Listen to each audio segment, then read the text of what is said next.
안녕하세요 시청자 여러분들, 이번 영상은 정식 오픈에 앞서서 대충 티어표 한번 매겨보고 어떤 캐릭터들이 좋은지 한번 살펴보도록 합시다. 자, 그러면 시작해볼까요? 자, 그냥 바로 티어표 띄워놓고 얘기를 해봅시다. 클로즈 베타 테스트 기준으로 가장 좋았던 캐릭터는 이렇게 4개입니다. 뱅가드의 칼리페, 레인저의 베로니카, 사이오닉의 카일론, 그리고 스트라이커의 메인리저.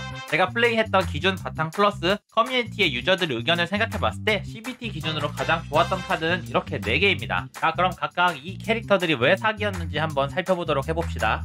자, 이것은 칼리페의 카드팩인데 이 중에 중요한 것은 벌처 사출과 대검 마큘라였죠. 단적으로 말해서 이 2개의 카드만 있으면 칼리페는 모든 게 끝이 납니다. 칼리페를 활용하기 위해선 일단 벌처 사출이 어떤 카드인지 알아야 되는데, 벌처 사출에는 천상 보존 회수가 달려 있습니다. 천상의 효과는 비용이 2 이상인 카드를 사용 시 같이 발동되는 겁니다. 간단하게 얘기하면 비용이 2인 카드를 썼을 때 벌처 사출이 같이 발동이 되니까 자동으로 5코스트치를 사용할 수 있게 되는 거죠. 다음은 보존입니다. 벌처 사출은 핸드에 한번 들어오면 사용하기 전까지 핸드에서 사라지지 않습니다. 마지막 키워드는 회수입니다. 이 카드는 한번 사용하면 자동으로 핸드에 다시 들어오며 회수라는 키워드가 사라지게 됩니다.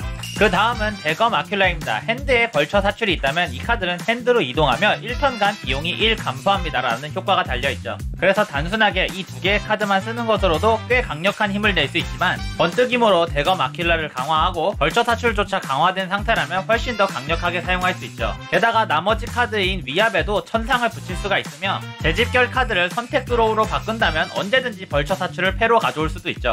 하지만 아쉬운 점이 있다면 밸런스 패치로 인해 대검 마큘라가 1코스트로 내려갔기 때문에 CBT 때보다는 성능적으로 너프된 상태로 출시될 거라는 점이죠. 게다가 가장 강력했던 전탄 발사가 절대 수호라는 방어 카드로 너프를 먹었기 때문에 S랭크에서 A랭크로 내려갔을 가능성도 있습니다. 자, 다음은 베로니카에 대해서 알아보도록 합시다. 베로니카의 경우에는 캐릭터 자체가 강하진 않지만 엄청난 덱 압축률을 보여주죠. 극단적으로 얘기했을 때 이 베로니카는 손 돌리기 이외의 모든 카드는 다 없어도 됩니다. 하지만 여기 결심의 펜던트, 폭격 준비, 발사 준비는 강화 카드로 한번 사용하면 패시브로 변하면서 압축이 되는 카드죠. 패시브 효과로 매 턴 발리스타를 생성하게 되는데, 발리스타는 사용하지 않아도 턴 종료 시 자동으로 적을 때려주는 효과를 가지고 있습니다. 추가로 단순 드로우 카드인 코알스키경도 번뜩임을 통해서 강화 카드로 변경이 가능하죠. 그렇기 때문에 베로니카는 극단적으로 보면 숨 돌리기 이외의 모든 카드는 강화 카드가 됩니다. 숨 돌리기를 통해서 다른 전투원의 카드를 드로우하며, 결심의 펜던트와 코알스키경의 콤보로 다른 전투원의 카드를 사용할 때마다 또 추가 드로우를 획득합니다. 또한 발사 준비로 인해서 매턴 발리스타를 생성하기 때문에 코스트 없이 자동으로 공격해주는 효과까지 가지고 있습니다. 만약에 결심의 펜던트를 유일 강화까지 한다면 생성되는 발리스타 숫자도 늘릴 수 있죠.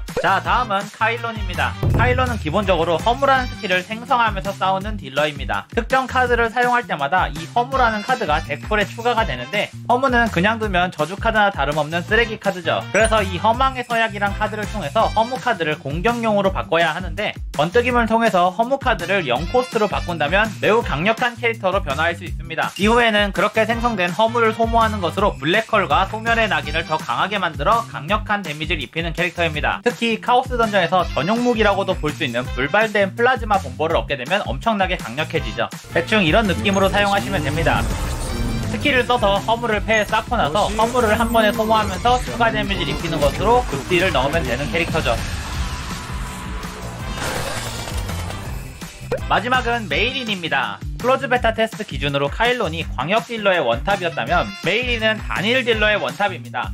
보스 한 마리를 때려잡는 것에 있어서 메이린보다 강력한 캐릭터는 클로즈 베타 테스터에 없었죠. 메이린의 가장 중요한 카드는 공방일체입니다. 공방일체 사용 시 자신의 기본 카드, 즉 활용권 초식과 활용 호신을 0코스트로 만들어서 핸드로 가져오게 됩니다. 카드만 놓고 보면 별거 없어 보이지만, 메이린은 활용의 보석과 향족의 정신을 통해서 자신의 데미지를 뻥튀기 시킬 수 있고, 한 턴간 100% 확률로 치명타가 터지는 에고 스킬까지 섞는다면 카일론과는 비교도 안 되는 엄청난 데미지를 뽑아낼 수 있죠. 다만 단일 타켓이라는 거. 추가적으로 승용강 번뜩임을 이용해서 활용권 초식을 더 강하게 만들거나 승용각을 메인 빌드로도 바꿀 수 있습니다.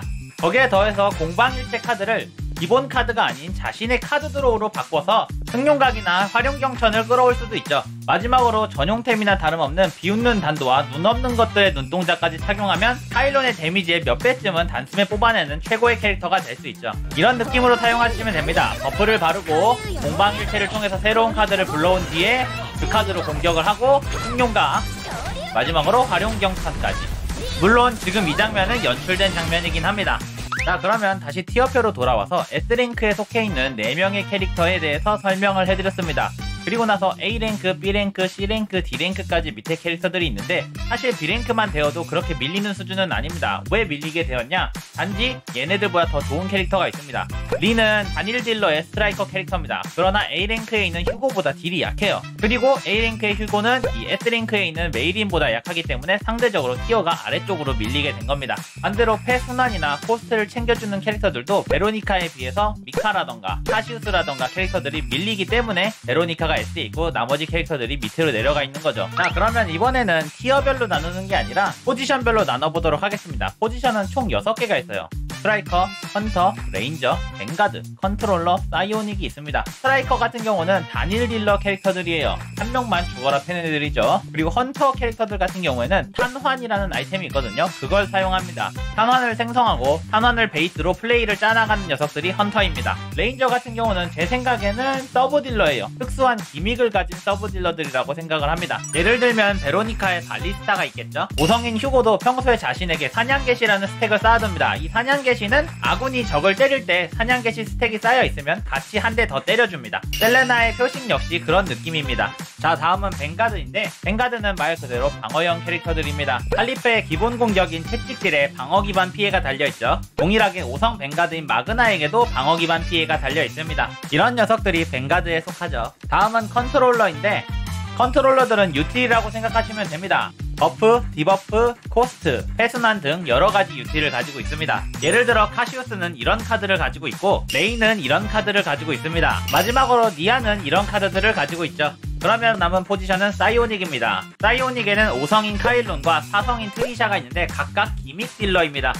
앞에서 언급한 대로 카일론은 허물을 생성시키고 소멸시키는 것으로 카드의 데미지를 강화시켜서 딜링을 하는 캐릭터이며 트리사의 경우에는 단검 꺼내기 스킬로 그림자 단검을 생성을 합니다. 그렇게 생성된 단검은 고통 스택을 쌓게 되는데 이 고통은 독처럼 도트 데미지를 줍니다. 그리고 최대한 고통을 쌓아서 한 번에 고통만큼의 데미지를 주는 기술도 있죠. 자, 그러면 얼추 포지션 설명은 끝이 났습니다. 한 캐릭씩 다시 잡고 한 번만 더 설명을 해볼게요. 이번에는 간단하게. 자, 스트라이커입니다. 스트라이커는 단일 딜러이면서 자신을 대상으로 강화하는 카드들을 가지고 있습니다. 다음은 헌터입니다. 헌터는 특정한 행동을 통해서 탄환을 생성합니다. 이렇게 생성한 탄환을 통해서 데미지를 증가시킵니다. 다음은 레인저입니다. 레인저들은 추가 공격이라는 메커니즘을 사용합니다. 보통의 경우 다른 캐릭터 공격했을 때 한 대 더 추가로 때려주는 효과를 가지고 있고 레인저들은 드로우 카드까지 보유하고 있기 때문에 보조 딜러로서 성능이 좋습니다. 뱅가드들은 기본적으로 방어 기반 피해를 보유하고 있습니다. 때문에 방어력이 높아서 실드 카드의 효율이 상당히 좋은 편입니다. 추가로 공격과 동시에 실드를 채우거나 적의 피해를 낮추는 디버프나 받는 피해를 줄이는 버프를 소유하고 있기도 합니다. 다음은 컨트롤러입니다. 컨트롤러들은 방어 카드 대신에 힐 카드를 들고 있고 힐 카드로 아군을 회복시키면 스트레스가 감소하게 됩니다. 또한 버프 카드로 아군의 공격을 강화시키거나 자신만의 특수 카드로 다른 캐릭터들을 보조합니다. 마지막으로 사이오닉은 기믹 딜러입니다. 사이오닉마다 별개의 기믹을 가지고 있고 조건만 충족한다면 보조 캐릭터의 도움 없이도 많은 딜을 뽑아낼 수 있습니다. 자, 그러면 이것으로 모든 포지션에 대한 설명이 끝났고 영상을 끝내기 전에 조합에 대해서 한 번만 언급하고 갑시다. 자, 조합을 짜기 위해서는 우선 빌드의 방향성을 선택을 해야 합니다. 내가 가장 최우선적으로 챙길 캐릭터를 하나 선택해야 하죠. 예를 들어 메이린을 선택했다고 합시다. 이번 덱의 컨셉은 메이린입니다. 그러면 메이린을 보조하는 캐릭터들을 선택을 해야겠죠. 일단은 같은 메인 딜러 포지션인 스트라이커, 헌터, 사이오닉이 제외가 됩니다. 그러면 자연스럽게 보조직이라고 할 수 있는 레인저, 뱅가드, 컨트롤러가 남게 되죠. 일단은 레인저부터 살펴봅시다. 각 캐릭터가 보유하고 있는 카드를 생각해봤을 때 휴고, 베로니카, 셀레나까지는 메이린의 보조로 사용할 수 있죠. 여기서 레인저를 채용하게 되면 조금 공격적인 덱이 됩니다. 왜냐면 레인저는 서브 딜러 포지션이기 때문이죠. 레인저를 기용했기 때문에 다음에 들어올 수 있는 카드는 뱅가드와 컨트롤러 둘 중 하나밖에 없습니다. 뱅가드를 기용할 경우 실드 카드가 많기 때문에 데미지를 입을 일은 크게 없을 겁니다. 다만 데미지를 입는다면 회복할 카드가 없기 때문에 뱅가드의 경우에는 반드시 휴식터를 들리거나 회복용 공용 카드를 챙겨야 해야 합니다. 반대로 컨트롤러를 선택할 경우 회복 수단이 생겨서 몇 대 맞는 것 정도는 괜찮지만 피가 깎이면 스트레스 수치가 쌓이기 때문에 스트레스 수치를 잘 관리해야 합니다. 스트레스를 제대로 관리하지 못한다면 붕괴로 인해 전멸할 가능성이 커지죠. 뭐 그걸 떠나서 메이린을 메인으로 잡는다면 저라면 레인저의 셀레나 혹은 컨트롤러의 레이를 선택할 겁니다. 그리고 나머지 한 카드는 벵가드에서 마그나나 마리벨을 고르도록 하겠죠. 같은 포지션의 칼리페와 아미르 같은 경우는 벵가드이긴 하지만 공격 쪽에 치중되어 있는 벵가드이기 때문에 얘네는 얘네를 메인으로 한 또 다른 컨셉을 짜야 합니다. 그렇기 때문에 메인을 어떤 것으로 잡을지에 따라서 덱을 다양하게 짤 수 있기 때문에 사실 많으면 많을수록 좋습니다. 자, 그리고 다시 티어표로 돌아와서 이 티어표는 어디까지나 30레벨까지밖에 열리지 않았던 클로즈 베타 테스트 기준입니다. 정식 출시 때는 아마 50레벨까지 풀릴 거라서 CBT와는 완전히 다른 밸런스를 가지고 있을 거고 각 캐릭터마다 버프와 너프까지 진행된 상태입니다. 그렇기 때문에 이 티어표는 CBT 기준으로만 그렇다 정도만 알아두시면 되고 기존과 크게 차이 없는 상태로 출시가 된다면은 제 추천은 바로 베로니카와 메이린입니다. 베로니카의 경우에는 엄청난 덱 압축 능력과 드로우 카드로 인해서 그 어떤 캐릭터와의 조합이 뛰어나고 메이린은 캐릭터 특성으로 인해서 그 어떤 속성에 상관없이 모든 속성을 약점으로 때리며 현재 출시된 캐릭 중에 고점이 가장 높은 캐릭터입니다. 간단하게 말해서 둘 다 범용성 픽입니다. 베로니카는 어떤 캐릭터와도 어울리고 메이린은 어떤 던전을 가더라도 같은 딜을 뽑아내죠. 뭐 어쨌건 CBT 기준입니다. 그러면 이번 영상은 여기까지.